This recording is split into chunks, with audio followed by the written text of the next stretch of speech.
అందరికీ నమస్కారం. మనిషికి అత్యంత బలమైన మిత్రుడు మరియు అత్యంత ప్రమాదకరమైన శత్రువు కూడా మనసే.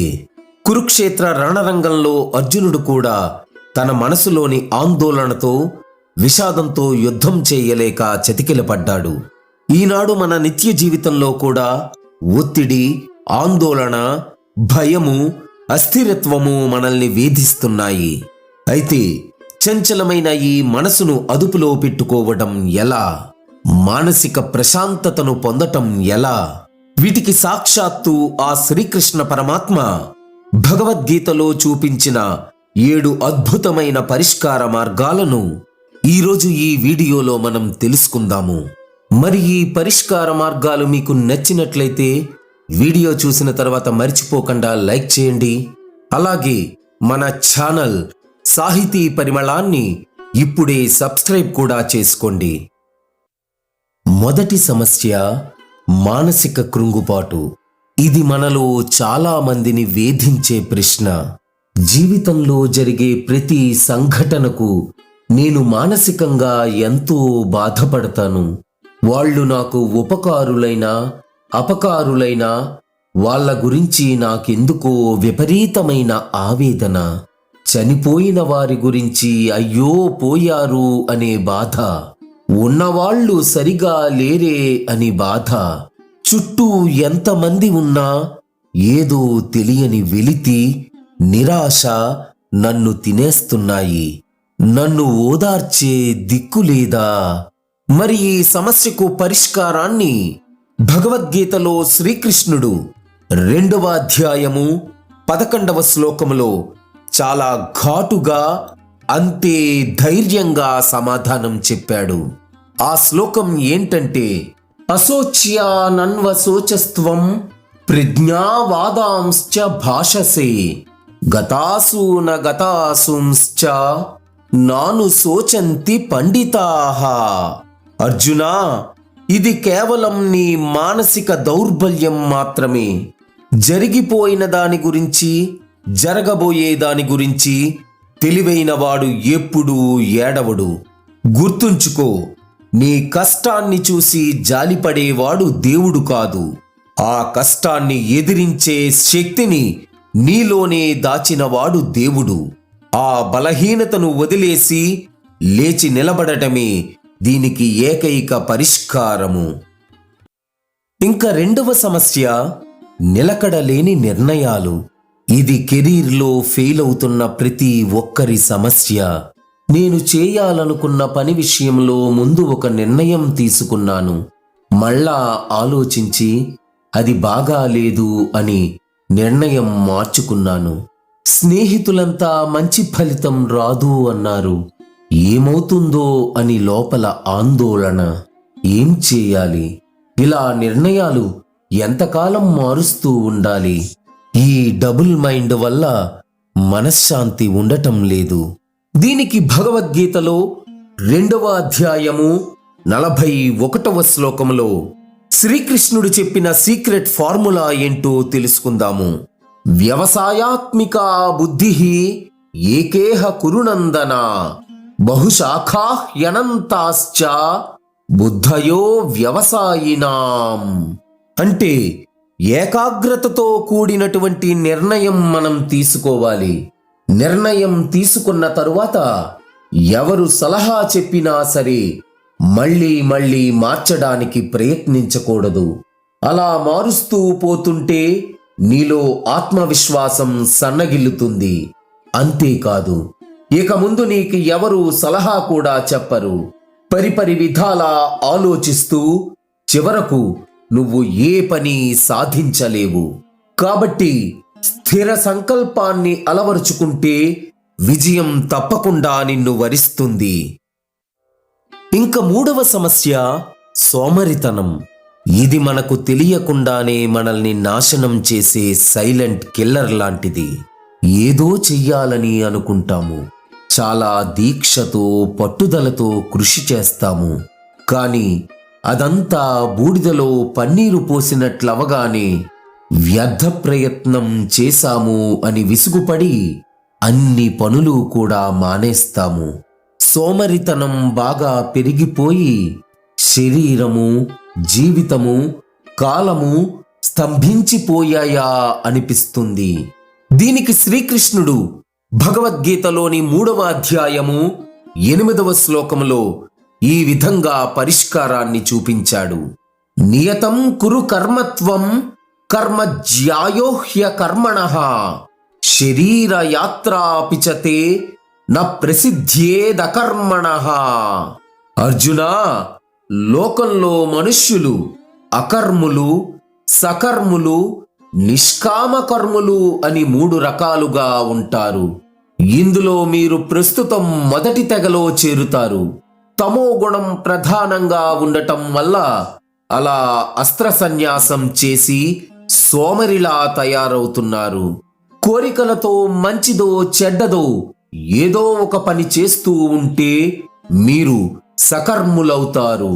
అప్పుడు రజోగుణం మీలో ప్రధానమవుతుంది. ఇది నా కర్తవ్యమని కర్మలను ఆచరించాలంటే సత్వగుణం మీలో పెరగాలి. అప్పుడు 3వ తెగలో చేరి నిష్కామ కర్ములవుతారు. ఏ పని చేయకుండా ఉండే కంటే ఏదో ఒక పని చేయడం మంచిది. ఏదో ఒక పని చేయడం కంటే కర్తవ్య బుద్ధితో కోరికలు లేకుండా మంచి పని చేయటం శ్రేయస్కరం. ఏ పని చేయకపోతే మరి జీవితము, కాలము స్తంభించక తప్పదు. ఒక్కసారి తలెత్తి ఆ సూర్యుడిని, ప్రవహించే నదిని చూడు. అవి ఎప్పుడైనా వాటి పని చెయ్యడం మానేశాయా? సృష్టిలో ఏది ఆగనప్పుడు మనిషిగా నువ్వెందుకు ఆగుతున్నావు? కాలం ఎవరి కోసమూ ఆగదు మిత్రమా. కాబట్టి ఆ బద్ధకాన్ని వదిలించుకోవాలి అంటే ప్రకృతిలాగా నిరంతరం పనిచేస్తూనే ఉండాలి. నువ్వు పని మొదలు పెడితే సోమరితనం దానంతట అదే పారిపోతుంది. ఇంకా 4వ సమస్య ఆకర్షణలు. దీనినే ఇంగ్లీష్లో డిస్ట్రాక్షన్స్ అని అంటారు. నేను చదువుకోవాలి అని అనుకుంటాను, చదువు మీద దృష్టి పెట్టాలి అని అనుకుంటాను. కానీ నా మనసు మాత్రము కోరికల వైపు, సోషల్ మీడియా వైపు పరిగెడుతోంది. దాన్ని నేను కట్టుబాటు చేసుకోలేకపోతున్నాను. ఇంద్రియాలు వాటి వాటి విషయాల వెంట పరుగెడుతున్నాయి. మంచి చెడులను నిర్ణయించుకోలేకపోతున్నాను. స్థిరమైన ఏ నిర్ణయాన్ని తీసుకోలేకపోతున్నాను. ఏ పనిని సక్రమంగా అమలు చేయలేకపోతున్నాను. దీనికి పరిష్కారంగా భగవద్గీతలో శ్రీకృష్ణుడు 2వ అధ్యాయము 67వ శ్లోకంలోనూ 68వ శ్లోకంలోనూ చెప్పడం జరిగింది. అవేంటో చూడండి. ఇంద్రియాణాం హి చరతాం యన్మనోను విధీయతే తదస్య హరతి ప్రజ్ఞాం వాయుర్నావమివాంభసి తస్మాద్యస్య మహాబాహో నిగృహీతాని సర్వశః ఇంద్రియాణీంద్రియార్థేభ్యః తస్య ప్రజ్ఞా ప్రతిష్ఠిత. మీ ఇంద్రియాలు స్వతంత్రంగా వాటికి వచ్చినట్లుగా ప్రవర్తిస్తున్నాయి. నిజానికి మీ మనస్సు వాటిని నిరోధించాలి. కానీ అలా నిరోధించకుండా వాటితో చేరిపోయింది మీ మనస్సు. మీ ఇంద్రియాలు భౌతిక విషయ సుఖాలకు లొంగిపోయాయి. చుక్కాని లేని నావను గాలి తన ఇష్టం వచ్చినట్లు ఏదో ఒక పక్కకు తిప్పినట్లు ఇంద్రియాల వెంటపడ్డ మీ మనస్సు కూడా బుద్ధిని తన ఇష్టం వచ్చినట్లు తిప్పేస్తున్నది. అందుకే మీరు ఏది స్థిరంగా నిర్ణయించుకోలేకపోవటం, అమలు జరపలేకపోవటం జరుగుతున్నది. కాబట్టి మీరు భౌతిక విషయాలకు దాస్యం చేయకుండా ఇంద్రియాలను మరల్చి నిగ్రహించండి. మనస్సు దానంతట అదే తోవలోకి వస్తుంది. అప్పుడే మీరు స్థితప్రజ్ఞులవుతారు.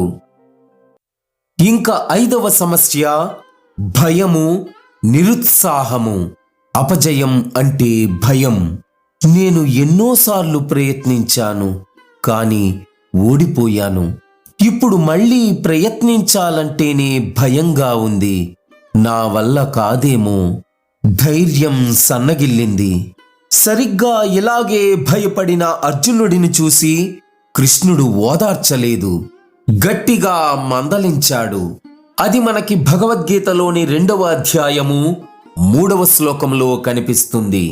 క్లైబ్యం మాస్మగమః పార్థ నైతత్వయుపపద్యతే క్షుద్రం హృదయ దౌర్బల్యం త్యక్తోత్తిష్ట పరంతప.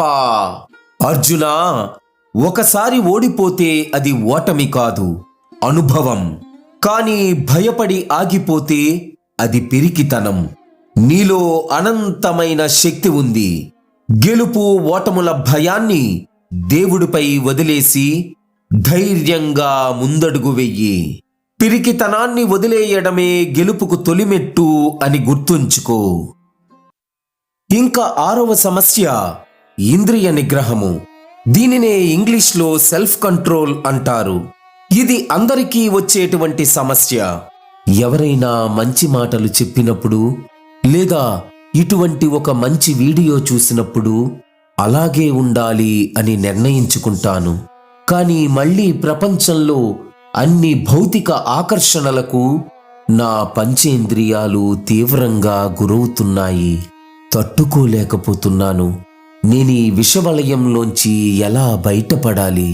ఈ సమస్యకి శ్రీకృష్ణుడు భగవద్గీతలోని 2వ అధ్యాయము 58వ శ్లోకంలో చెప్పడం జరిగింది.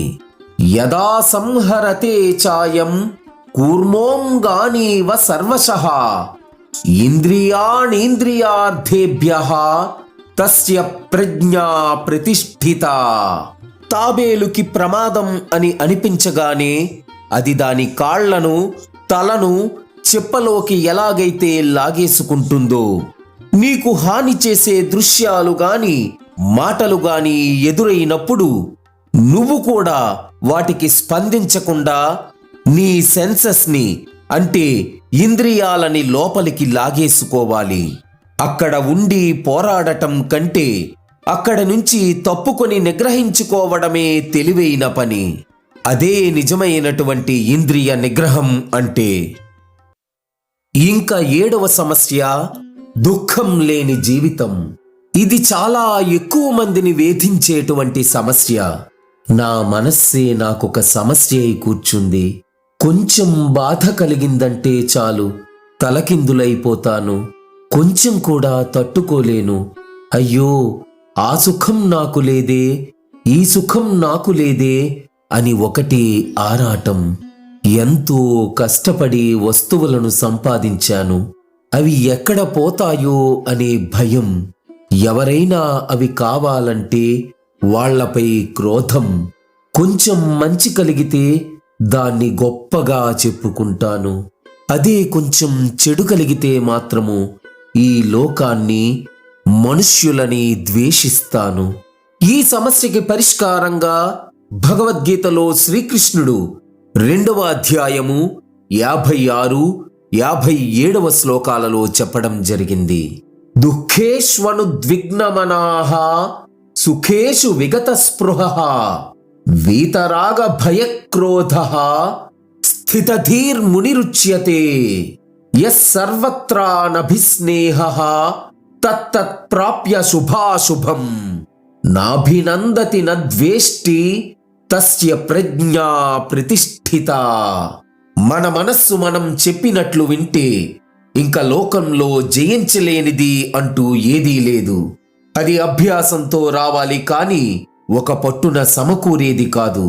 మీ మనస్సు మీ చెప్పు చేతల్లో లేదు కాబట్టి మీరు సుఖం కలిగినా దుఃఖం కలిగినా తల్లడిల్లిపోతున్నారు. ఆరాటము, భయము మీలో తిష్టవేశాయి. ఎన్ని దుఃఖాలు కలిగినా మనస్సు సంక్షోభాన్ని పొందకూడదు. సుఖాలు కలిగినప్పుడు కొంచెం ఒళ్ళు దగ్గర పెట్టుకోవాలి. భయాన్ని, రాగద్వేషాలను దగ్గరకు రానీయకూడదు. ఏ విషయంలోనూ విపరీతమైన ఆలోచన ఉండకూడదు. అలా ఉండాలి అంటే అభ్యాసం చెయ్యాలి. అభ్యాసం చేసినప్పుడు మంచి జరిగినా చెడు జరిగినా వాటి ప్రభావాలు మీ మీద పడవు. వాటిని మీరు పొగడటం కానీ ద్వేషించటం కానీ జరగదు. అప్పుడు మీరు స్థితప్రజ్ఞులవుతారు. ఇవి భగవద్గీతలో శ్రీకృష్ణుడు చెప్పినటువంటి అందరినీ వేధించే 7 సమస్యలకు 7 అద్భుతమైనటువంటి పరిష్కారాలు. మరి ఈ 7 పరిష్కారాల్లో మీకు ఏది బాగా నచ్చింది అనే మీ అభిప్రాయాన్ని కింద కామెంట్ రూపంలో తెలియచేయండి. నేను మీరు పెట్టే ప్రతి కామెంట్ని కూడా చదువుతాను. మరిన్ని మంచి భక్తి, వ్యక్తిత్వ వికాస వీడియోల కోసం ఈ వీడియోని లైక్ చేసి మన సాహితీ పరిమళం ఛానల్ని ఇప్పుడే సబ్స్క్రైబ్ చేసుకోండి.